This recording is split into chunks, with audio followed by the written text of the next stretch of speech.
I'm now going to take quite a few steps back, and process manufacturing in many cases does revolve, or in most cases, revolves around formulas.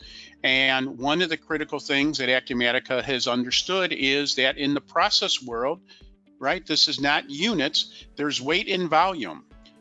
People use liquids and have liquid items. They have solid items. In some cases, they're using liquids and solids in the same formula. So Acumatica knew that it needed to come up with a solution that is letting me know for this formula, what is going to be the total weight and total volume.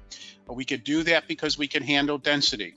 You could see I created this formula based upon specific units, but if I quickly tab to the bills of material section, what you're going to see is we're being able to keep track of the weight, the volume, or the discrete units of measure. So you could begin to formulate things based upon a percent of weight, a percent of volume.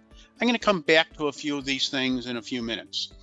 One of the things that Acumatica has done because of its architecture compared to some other process manufacturing systems. Many process manufacturing systems, it's the beginning and it's the end, right? It's just a process. Acumatica does, as Jessica indicated, have a routing type process where we could begin to route things through. Why do we want to route things through? Even though we're a process manufacturer, we're going through different departments. We're going to different areas for mixing and for grinding. There might be different labor rates. There might be different costs. We want to schedule those items.